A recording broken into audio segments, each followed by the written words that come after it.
Welcome to Real Clear Politics on SiriusXM's POTUS. Welcome to Real Clear Politics on SiriusXM for Wednesday, December 18th. I'm Andrew Walworth, and I'm joined by RCP President and co-founder Tom Bevan and Washington Bureau Chief Carl Cannon.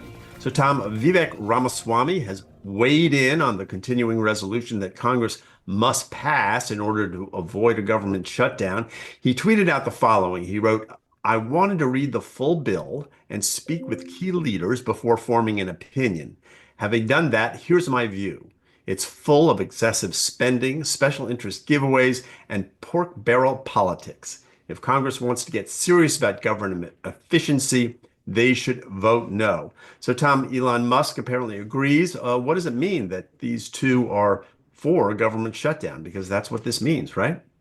They're for voting no on this. I mean, I think what Vivek was saying in that also was that this entire bill, right, could be 20 pages long. And if it just stuck to the stuff that was needed to keep the government open, it would be, I think you said 380 billion or something, but then you've got all of these add-ons, billions and billions and billions of additional dollars, including some hurricane relief, which I know, the folks in Western North Carolina are still struggling and could use. So, but he's saying that should all be voted on separately. So that's the point. And I think he has a point, actually. I mean, what happens is that, there's this dramatic buildup to the last second, and then you just jam everything on top, this big, Christmas lights and bulbs, and, they hang the Christmas tree, and then it's, 2,000 pages, and they jam it through without even knowing what's in there or most of what's in there to appease everybody. And that's the way business has been done in Washington for a long time. It's been dysfunctional for a long time. This has become the new normal. And I think what Vivek is saying is, listen, if we're serious about streamlining government, if we're serious about government efficiency, then we have to start, we have to break this cycle of dysfunction and do things in a different way, and some would argue a more proper way, which is fund the government that needs funding to stay open. And then for all the additional stuff that people want in this bill, put those in separate bills and vote on those accordingly. But that's not what's being done here. So we'll see how it plays out. But Carl, I mean, that Tom has described properly what should happen. It'd be great. That's not what happens. That's not where we are. And we are facing this deadline.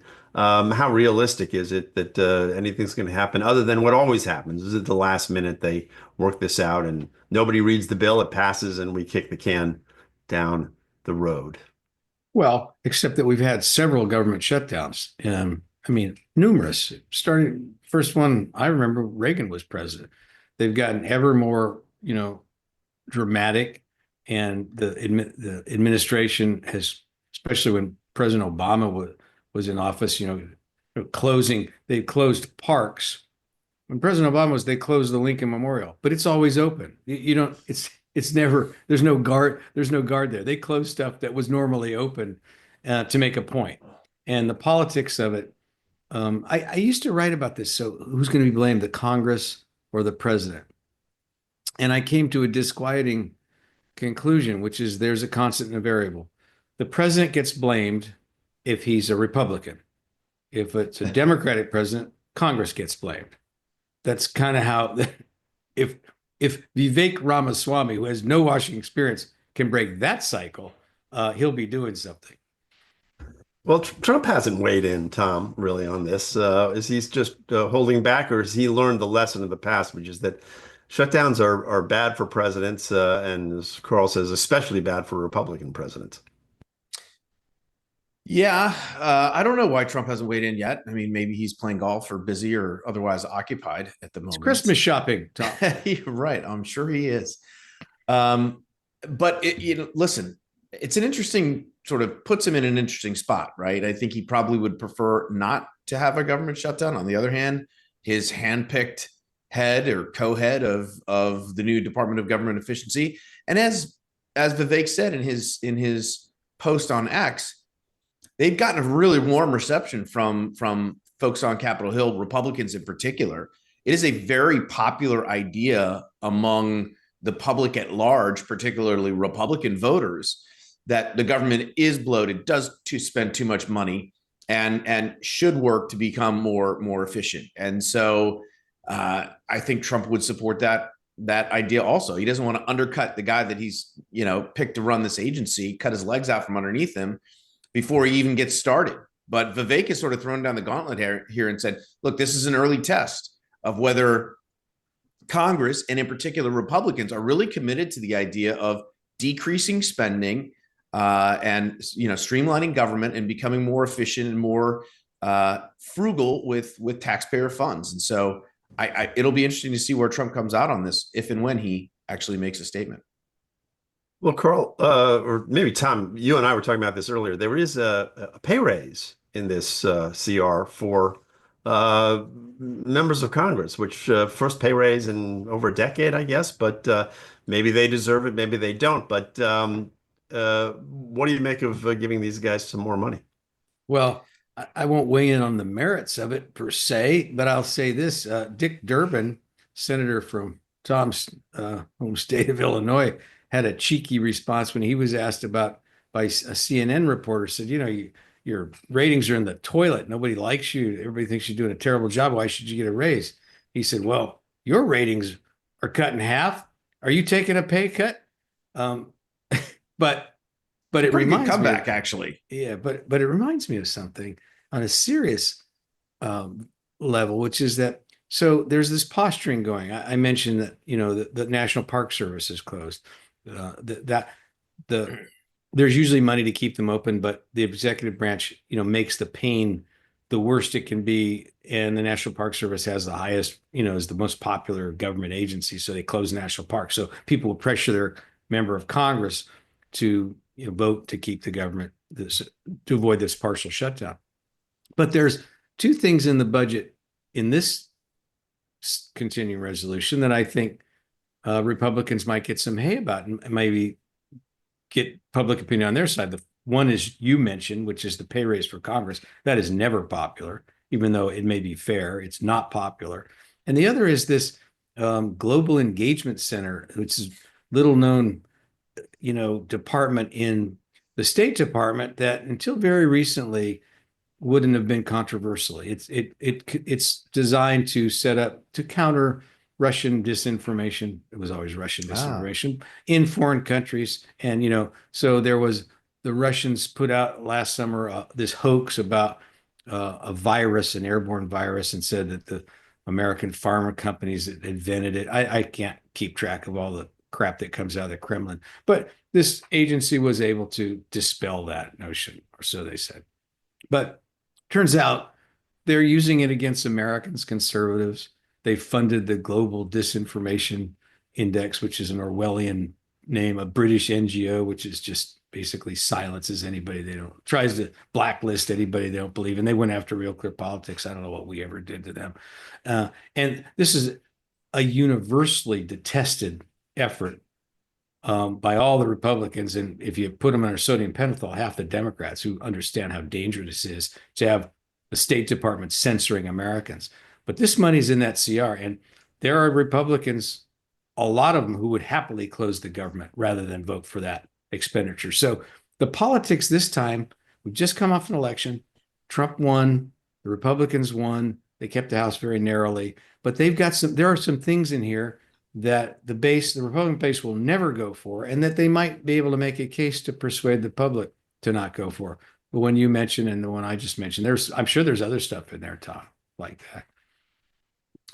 Yeah, but those are the ones, again, back to Vivek, he sort of singled those out, and that one in particular. It's just sort of outrageous that bit is, those two things, right?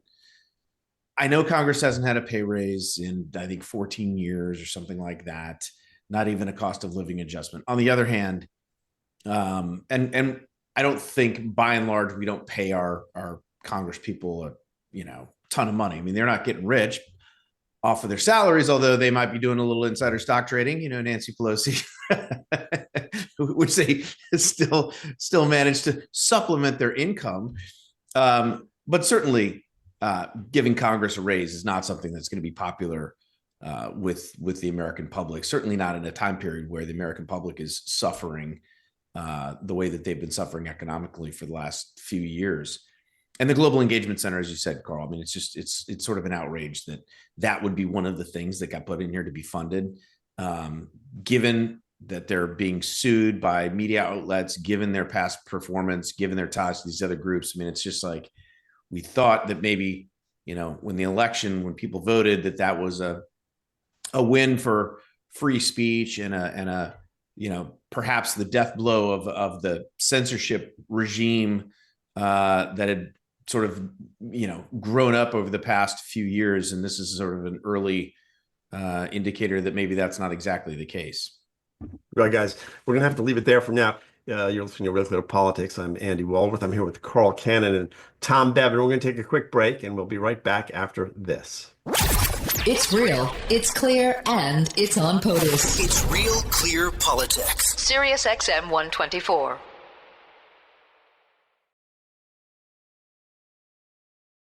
Covering the news fairly and honestly. You're listening to Real Clear Politics on Sirius XM's POTUS, channel 124. Welcome back to Real Clear Politics on Sirius XM. I'm Andrew Walworth. I'm here with Tom Bevan and Carl Cannon. And Tom, the House Administration Oversight Subcommittee accuses former Representative Liz Cheney of engaging in witness tampering during the January 6th House investigation. They claim the former vice chairman of the January 6th Select Committee improperly communicated with Cassidy Hutchinson, who is an ex-aide to the then Trump Chief of Staff Mark Meadows. And they recommend that the FBI investigate whether Cheney violated federal laws against secret communications with Hutchinson and whether she engaged in procuring another person to commit perjury. So bad news for Liz Cheney, I guess, but does this increase the rationale for a pardon for her? I guess maybe.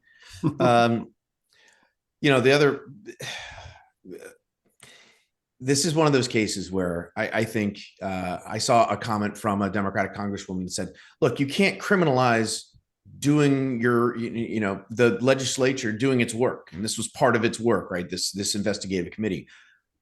That seems like a little bit of weak sauce to me, because what if the allegations are true that Liz Cheney was working in conjunction directly with Cassidy Hutchinson without the consent of her lawyer to coach her on her testimony before the House committee, and that testimony turned out to be at odds with things that she had previously said, that seems like a pretty significant, serious thing that should be investigated. I don't know. I know Liz Cheney released a statement saying, "Oh, this is absurd," and claiming that she's being persecuted or whatever. But it seems to me that is something that should be investigated. We don't want our representatives doing things that are either at a minimum unethical and at a maximum illegal.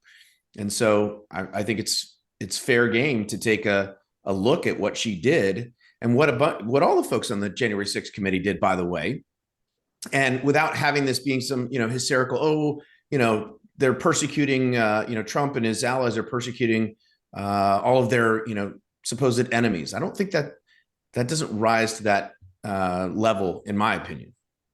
Carl, what do you make of it? Because it's a serious charge. So if it's true, I guess it's worthy of investigation. The question is, how frivolous is it? I mean, how real is the charge, right? The whole thing's goofy. I love Tom, but that's crazy talk. Liz Cheney is a member of Congress at the time. She sides against the president of her own party, blows up her entire political career, sides with Nancy Pelosi, decides that Donald Trump led an insurrection. It's not my own view of what happened on January 6th, but this Liz Cheney's view. No one doubts her sincerity. And she's on this committee. She's given speeches. She endorsed Kamala Harris. She's been a political player for Democrats now for 3 years because she thinks she's so appalled what happened to her political party under Trump. So this is who she is, and this is not a criminal trial. If she suborned perjury, okay, that should be looked at. There's no real evidence for that. This witness's evidence may have changed, or her exact phrasing may change, but this is just what's that phrase? What did Trump call it? A witch hunt when it was aimed at him. I'm sorry. We got to move on and we move past this. Donald Trump's talking about clemency or pardons for these January 6th defendants. That can't come soon enough for me. But let's leave poor Liz Cheney out of it. And this idea that you don't like what the witness said, so you're going to say she has to. Why does she have to go through her lawyer? Where is that in the Constitution? This whole thing is kind of. I'm not a lawyer, but these non-lawyers who are going around using this loose language, to me, should be more careful, especially at this time of the year. So Carl, yes, sir. You don't have a problem. I mean, should there be any sort of ethical bounds for these types of congressional investigations, or? Yeah, but Tom, this idea of coaching witnesses, that's what they do every congressional hearing. They get these people to come up, they say, what are you going to say? Okay. And you've seen these hearings where the member of Congress, they don't even ask a question. They just berate the witness and give a speech and call them liars. And, the other day there was a hearing on Capitol Hill and the poor bastard, I guess he's head of the post office. He put his hands over his ears. Now, that's the worst possible symbol for the post office, when they're going for funding, is to tell they want to listen to Congress. But I suppose it's the instinct of every single witness who gets berated up there. But I'm just, look, Donald Trump won, and he's been saying some very interesting things in interviews since then, that the real revenge will be we're successful again. And I just think that but meanwhile, calling for some people and staff calling for the criminalization of these people, they have two instincts. And one is to go after all the people that went after them. And I don't blame them for being angry, because I thought what was done to them was unfair. Or, the other instinct is to just get it right and get America moving again, turn the page and try to restore some normalcy to American politics. Those things don't necessarily have to be mutually exclusive, Carl. I think they do, Tom. I think they have to I think they have to make a choice here of how they want to govern. Well, but Carl, to be fair, Trump has said some things like that. He's also told Meet the Press earlier this month. This is the quote: "I think those people, meaning the people on the committee, committed a major crime and Liz Cheney was behind it." He said, "So was Benny Thompson. Everybody on that committee for what they did, yeah, honestly, they should go to jail." Yeah. That doesn't sound like you're leaving the past behind. That's what I'm saying. I think Trump has to choose between which he wants to be. If that's the kind of president he wants to be, I don't think he's going to get to accomplish the things he wants to, the positive things. And he can even scores. And he's got a reason to be angry, but he's got to decide what he wants to do. Does he want to lead the country forward and put this kind of crap behind us, or does he want to go after the people who went after him? And where does that end? Then when the next administration goes after him, there's this spiral of vengeance. It'll turn our politics into the Middle East. I really think that that's not the right instinct here. Well, Tom, I want to go back to the question of a pardon, because this is the kind of thing that certain Democrats have been talking about as being the reason why we need this preemptive pardon. And Liz Cheney is a person who's on that list, along with other prominent Democrats. She's not a Democrat, of course, but other prominent politicians, I guess. So does this add impetus to that argument? And do you expect to see pardons? It might. I expect to see more pardons from Biden. As I've said before, I think he's going to end up pardoning other members of his family, as he did for Hunter. And, there has been a lot of discussion about preemptively pardoning all of the folks on Trump's enemies list, and that would certainly include Liz Cheney, among many others. I think they're seriously considering it. I don't know if ultimately he'll end up doing it or not, but I think they're very seriously considering it. If you force me to bet on it, I'd probably say they will, just because given how Biden has conducted himself post-election, the pardons he's already issued, it would not surprise me one bit if he did that on his way out the door. Oh, Carl, you're going to take that bet? That's a good one. No, I think that's going to happen. I do. He's signaled as much. It's hard to see how these pardons, you're pardoning people who've never even been charged with a crime and accused of something that I don't even think is a crime. My guess is Biden's going to issue more pardons, but I think it's going to be an artistic effort to try and figure out how to phrase those. Well, you know what? This is an odd moment of agreement on the three of us. I actually think he's going to pardon people as well. I think that since he pardoned Hunter and then these 1,500 other people, including people who pretty outrageous crimes they had committed, I think that it's likely that, yeah, they're going to follow through with more, and it will be just as they're going out the door, and they don't really care. I think that's I'm going to what be I talking. hear. I'm going to be talking to Eric Spitz later. I have him in here and talk about. He's a friend, went to college with Hunter Biden and knew Beau Biden in college too. I'm going to ask. He wrote a column for us saying that he applauded Biden for pardoning Hunter because he's his father, but he's not Liz Cheney's father. So that logic doesn't necessarily apply to everybody. Yeah. All right. Well, guys, we're going to take a quick break here. We'll be right back after that. You're listening to Real Clear Politics on Sirius XM. I'm Andrew Walworth. I'm here with Carl Cannon, Tom Bevan. Don't go away. Online at RealClearPolitics.com. On air on Sirius XM Channel 124. Real Clear Politics is on POTUS. Not bound by any left-right constructs. Real Clear Politics. Open to a wide political spectrum. This is POTUS on Sirius XM Channel 124. Welcome back to Real Clear Politics on Sirius XM. I'm Andrew Walworth. I'm here with Tom and Carl. And guys, Rahm Emmanuel had a piece in the Washington Post that caught a lot of people's attention and was on the front page of Real Clear Politics. He wrote in part this. He wrote, "Far from draining the swamp, Trump and his administration will soon be bathing in it. We need to reveal the populist Trump as a plutocrat. The hypocrisy will be there in the upcoming tax legislation and slashed regulations for the powerful, all paid for by the middle class." So Rahm Emmanuel is positioning himself as having some answers about how the Democrats can make a comeback. Carl, what did you make of the article, and what do you think Rahm Emmanuel is up to here? Well, wouldn't it be exciting if he ran for president? He was White House chief of staff. He was in the leadership in the House. Now he's currently the ambassador to Japan. Ran the DNC. He ran the DNC. He's a former dancer. I think he served in the IDF. He's known for, when he worked in the White House as a young aide for Bill Clinton, he was known for his spectacular swearing.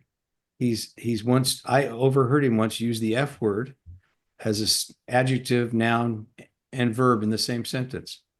So he's not. And Tom remembers him his time in in Chicago. He's an interesting thinker. That stuff you talked about, Andy, about the middle class and how, Trump's tax cuts are going to help the rich. That's sort of common Democratic pattern. What Trump would say and has said is that his tax cuts are going to help put people back to work and, help manufacturing and help the middle class. Rahm Emmanuel there is sort of falling into the old trap of the Democrat who likes jobs but doesn't like employers. Having said that, he had some harsh words for Democrats in there. He said, we didn't meet the moment. He said, the country's angry right now, and sweetness and light and the politics of joy wasn't going to cut it. And he further said that people have a right to be angry and that they've lost faith in institutions. Now, he named two sources. One was the bailout, had an evocative phrase in there, said we should have exacted Old Testament justice on the bankers who screwed up the economy, in 2007, 2008. And he mentioned the Iraq War of 2003. And so, he's saying that we need to understand why working people are angry, and we need to address their concerns.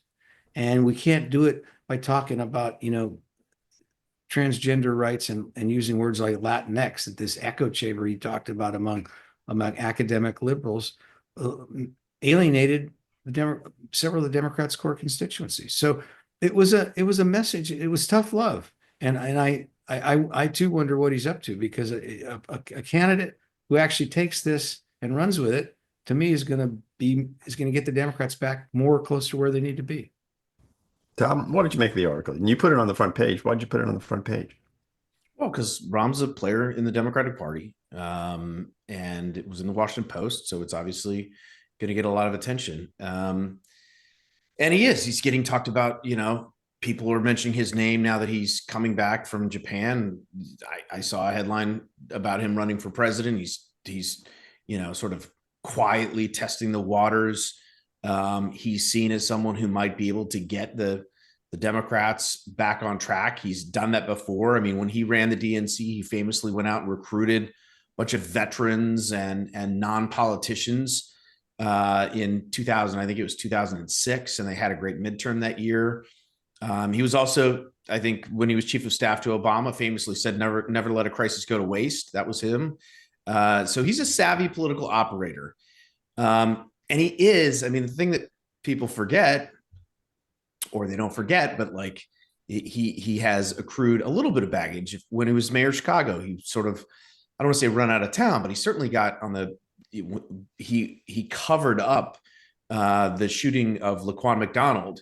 And the police department, it was a brutal shooting. I think he was shot 16 times.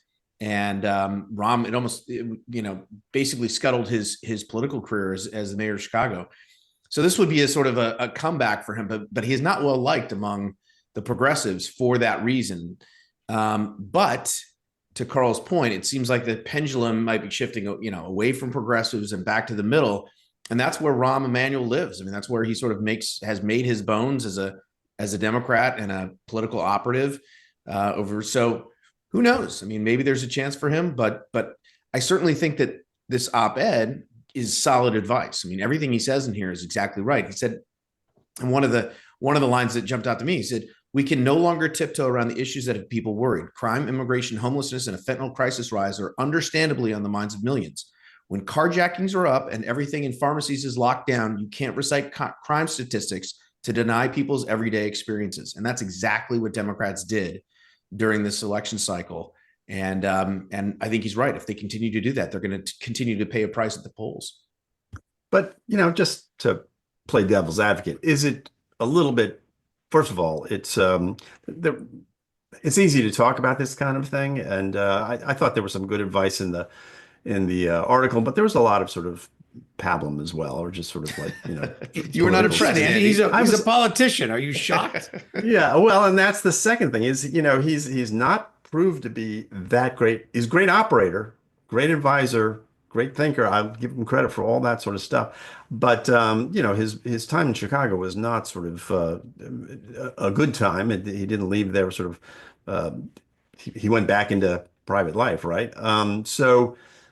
Is a little too much back to the future, Carl. I mean, he's sort of, it's an Obama retread. Is that really what the Democrats need going forward? Yeah, look, you make some valid points, but just look at politics is a game it's very personal.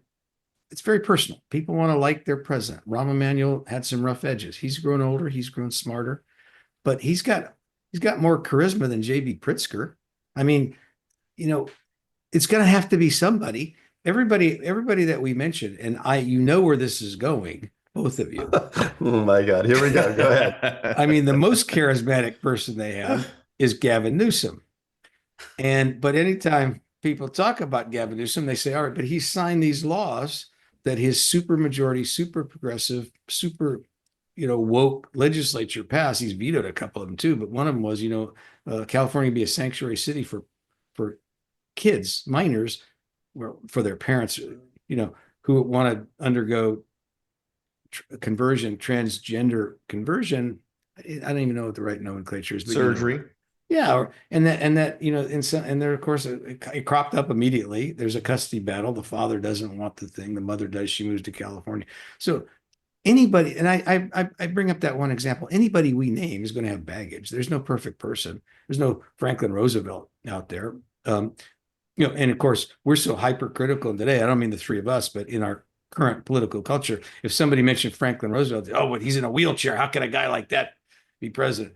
Well, nobody's perfect. There's no perfect candidate. But this is a voice, Rahm Emmanuel, who's won elections. He's raised money for the party. He's run a big Midwestern city. He's an accomplished person in their party, and he's telling them, we need to go in a different direction. So maybe he isn't the perfect vehicle, Andy. Maybe he isn't the guy. But I think some of what he said, and especially what Tom underscored about crime, just cannot be dismissed. Well, I would disagree with you on one thing, which is I do think people would accept a president in a wheelchair today. I think that we've come a long way in that regard. But Well, they did Tom, then, but so I don't really mean that. What I meant was we tend to just They focus didn't on know the it, fault, did they? was fault of the guy or the woman. We don't, you know, I was making a comment not about intolerance, but rather about how the media approach now is to single out the worst thing somebody did in their career, and that's what we want to talk about. And when it comes to Rahm Emmanuel or Gavin Newsom or these other, or Kamala Harris, these other people, they've had rich careers, they've done a lot. And so, and in Rahm's case, he's been, he's an ambassador, he's been a mayor, he's been a chief of staff, he's been in the House. He's got the best resume in the party. Tom, you see it that way? Well, I mean, he's certainly a distinguished guy, and he has done a lot of different jobs within the party and done them mostly successfully. So I think he has as good a claim to, being on a debate stage with anybody in the party in terms of if he decides to try and, give it a go to run for president. We just have a few minutes left in this segment. And Tom, I wanted to talk to you about Justin Trudeau. He's Prime Minister of Canada, obviously. Wait, Governor Trudeau?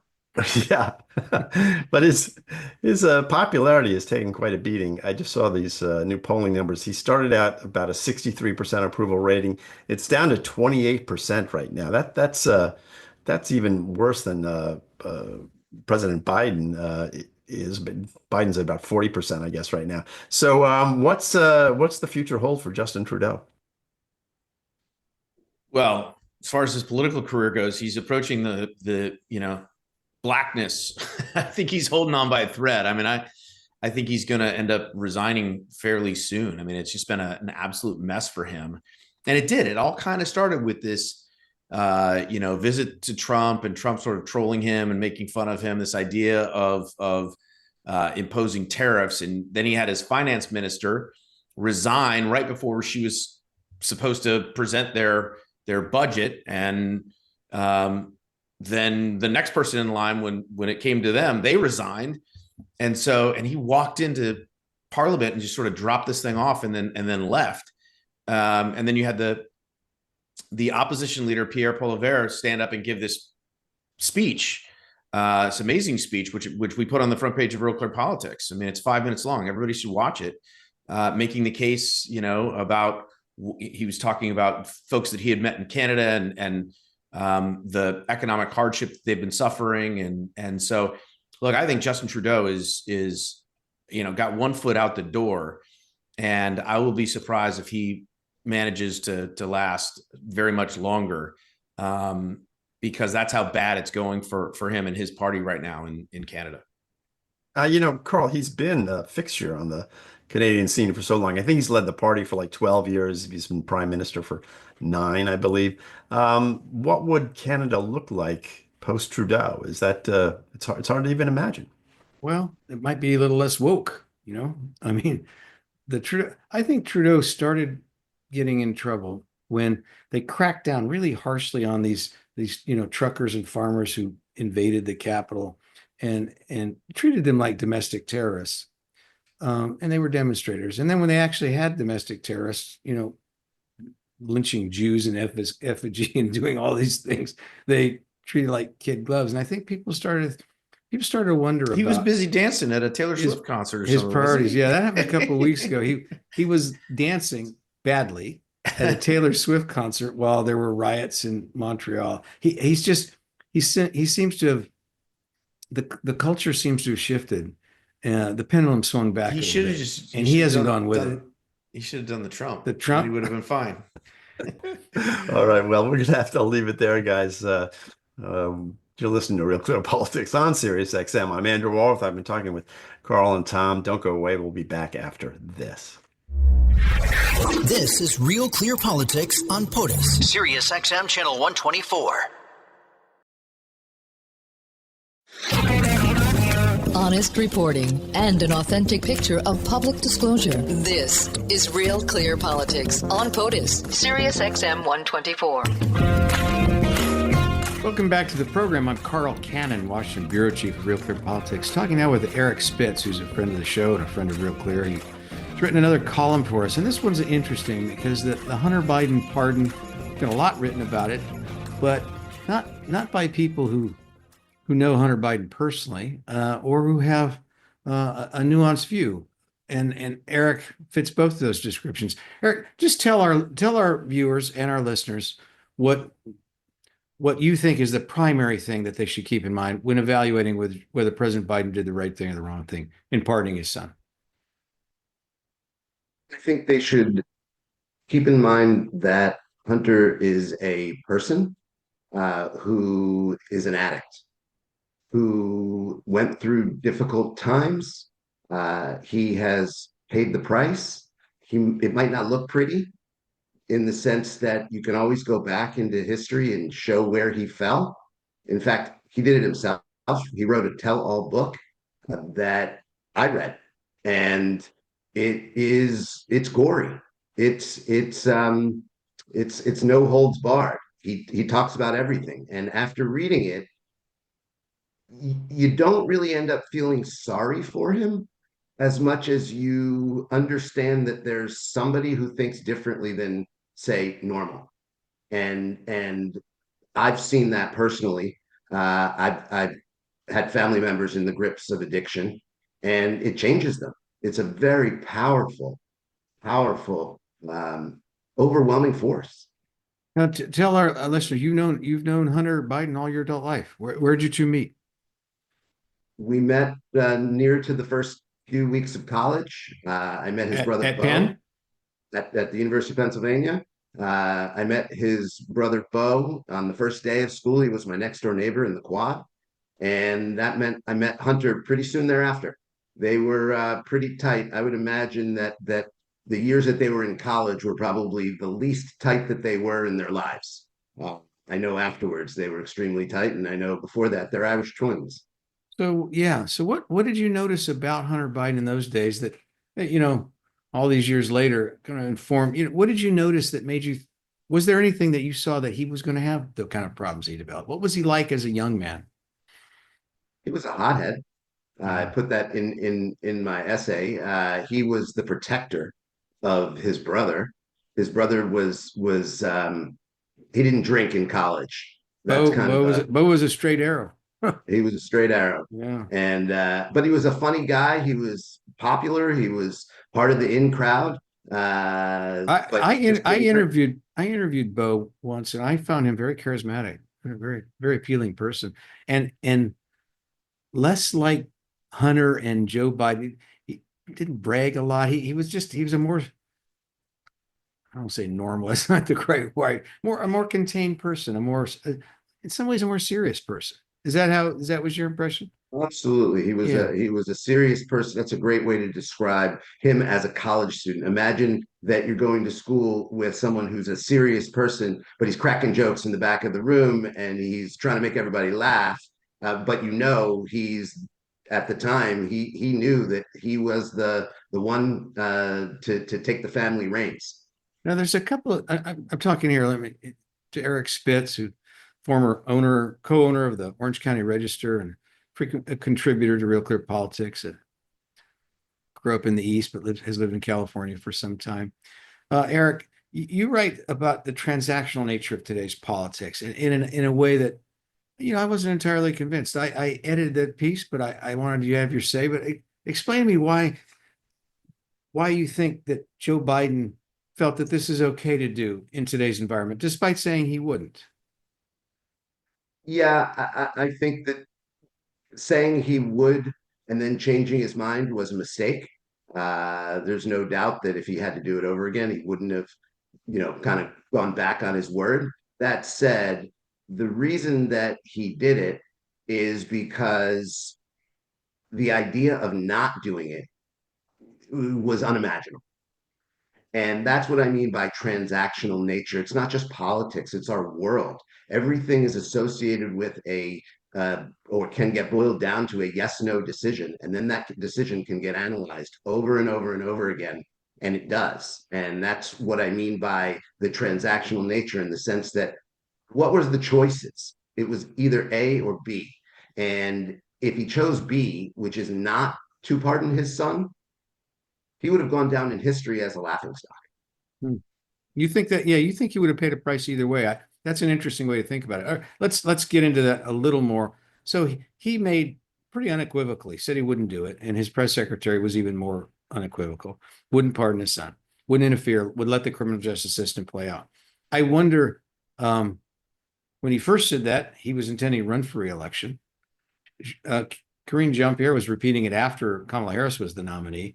Was there some thought that Harris would do it? I don't think Biden expected Donald Trump to win the election. And did Trump's winning the election change the equation for them? I'm asking you to speculate, really, but it'd be informed speculation because you know the family.